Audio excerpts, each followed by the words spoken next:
隔離嗰條路係好窄嘅，大家小心啲，盡量向前邊靠攏，逼冧咗呢度先。剩落嚟嗰啲人咧，可以揾啲上去天橋嘅樓梯嗰度，盡量向前行。後邊仲有好多人，我哋要喺呢度集會。今日3月25號係香港回歸以來最黑暗嘅日子，一個部署咗20年嘅地下黨，終於喺共產黨不惜同呢個建制派其他嘅陣營撕裂底下，僅攞到689票，比601票呢個門檻係多咗88票。我哋而家粗略計算下啲選票，冚家產啲泛民選委有好撚多位，跟住落嚟我哋要捉位，究竟呢啲人有冇投俾梁振英？而家係一個謎。所以我哋人民力量一直以來嘅訴求，就係拒絕呢個小圈子選舉。我哋呼籲泛民主派嘅選委係唔好入去投票。我哋亦都發咗公開信，大家上網都睇到。我哋呼籲啲泛民主派嘅選委，嗰200零幾個選委，大家不投票。如果你不投票，佢兩個鬼打鬼嘅結果咧，就係佢呢個選舉已經冇認受性，冇你泛民主派嘅選委嘅背書，佢基本上就係一場分贓遊戲。但係結果泛民主派嘅龍頭民主黨、公民黨呼籲啲選委投白票。投白票嘅意思就係你可以入去投票，但係究竟你投嗰張係白票定係黑票係冇人知。而家初步計算嗰個投票結果，好明顯好多就係黑票。所以我哋今日喺呢度，我哋嘅目標非常之清晰。而家係共產黨治港嘅時代嘅開始，亦都係我哋政治抗爭嘅新嘅開始。我哋抗爭嘅對象唔單止係特區政府，係中國共產黨。今日我哋企喺呢度，中聯辦其實佢真正嘅名稱係中國共產黨黨務工作委員會。彭清華係中聯辦主任，其實佢係港澳工委嘅書記。我哋今日嚟到呢度係要表達我哋一個好強烈嘅訴求，或者我哋一個好重要嘅主張。香港不要共產黨，香港不要共產黨，我們不要共產黨，我們不要共產黨，打倒共產黨，打倒共產黨，不要共產黨治港，不要共產黨治港，打倒梁振英，打倒梁振英，打倒梁振英，打倒梁振英。各位，跟住落嚟係睇香港人爭唔爭氣。共產黨正式完全100%操控香港嘅政治，我哋大家都冇問題，但係我哋要積極啲，我哋要共產黨冇運行，我哋要梁振英冇運行，梁振英冇運行。嗱，我哋今日就揾幾千人嚟呢度。先俾少少聲勢佢睇下，跟住落嚟，我話俾大家聽，7·1遊行嘅目標訴求已經好清楚。我唔理你民陣，到時今年嘅7·1遊行用乜嘢嘅議題？如果你繼續話反對小圈子選舉，你仆街啦！你選完咧已經係咪？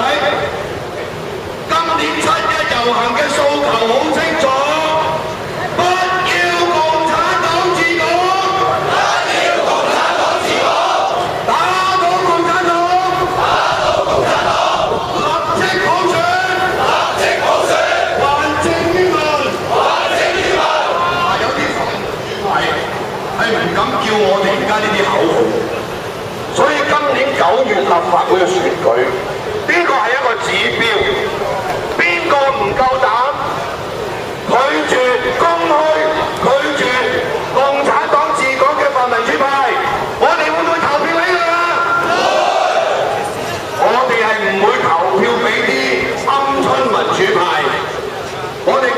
抗爭，未來針對呢個共產黨治港嘅抗爭，係為咗我哋嘅下一代啊，係咪啊？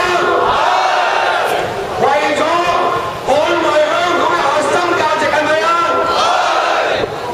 大家睇下共產黨嘅吹雞，所有啲仆街都跪低。你睇鄉議局呢班，即刻謝晒，係咪啊？原本都係全票投俾唐英年嘅，散晒。民主派，我哋除非佢自己行出嚟講，或者糧票，但係呢個所謂秘密投票揾老襯嘅，我哋有理由相信佢唔肯集體離場不投票，佢就有機會做鬼。究竟係200萬一張選票啊，定係100萬一張選票啊？定係投完票之後俾個官去做咧？以後就大家伸長隻眼去睇。但係今年嘅7·1，我哋要展示人民嘅啦，係咪？今年7·1，我哋要上街，上街，上街，打倒共產黨，打倒共產黨，打倒共產黨，打倒共產黨，不要共產黨治港，不要共產黨治港，不要共產黨治港，不要共產黨治港，打倒特區傀儡政府，打倒特區傀儡政府。嗱，跟住落嚟呢幾個月咧，就係梁振英組織呢個特區政府班子嘅時候，群魔亂舞，一定大家有機會睇到好多好似葉劉淑儀咁超嘅人，好多投機主義者。我哋對於任何依附共產黨政權、依附呢個特區傀儡政府嘅人，我哋都要聲討佢啱唔啱？所以民建聯、工聯會、新民黨呢啲都係我哋要聲討嘅對象，係咪？民建聯最無耻，民建聯最無耻，因為佢係共產黨嘅外圍組織。工聯會最無耻，工聯會最無耻，葉劉淑儀狗改不了歷史，葉劉淑儀狗改不了歷史。識唔識解啊？始終係食屎狗就係食屎狗，任你點將個掃把頭燙平佢，你都係食屎狗。葉劉淑儀係狗改不了歷史，葉劉淑儀狗改不了歷史。民主黨嘅何俊仁喺今次嘅小圈子選舉裏邊，好似話攞70幾票啊，有80幾、76。佢應該去否決。泛民主派有200幾個選委。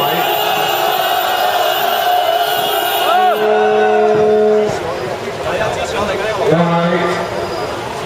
喺琴日有一個由港大民意研究計劃做嘅全民投票，嗰個其實係一個民意調查，有超過1半去投票嘅人係棄權，投棄權嗰一欄。跟住張文光行出嚟解讀，就話民意授權俾佢哋投反。但係點解佢又唔投咧？點解何俊仁會有30幾票咧？係咪？佢唔肯拒絕投票，佢行入去投票，無論你投咩票，我哋都係有權話你嗰張白票係變咗黑票。有10幾萬人，超過1半嘅人係反對呢個小圈子選舉，係唾棄呢個小圈子選舉。你係應該跟民意嘅授權，或者順從民意唔入去投票嘅啱啊嘛。結果投票除咗有1半以上嘅人棄權之外，投俾梁振英嘅係最多，有30票。投俾何俊仁嘅係最少得2萬幾票。你做同人哋講乜嘢？呢個係全民嘅投票啊嘛！點解你民主派一直講60嘅選票，你可以喺呢一個民意調查裏邊係講乜嘢咧？因為人民已經唾棄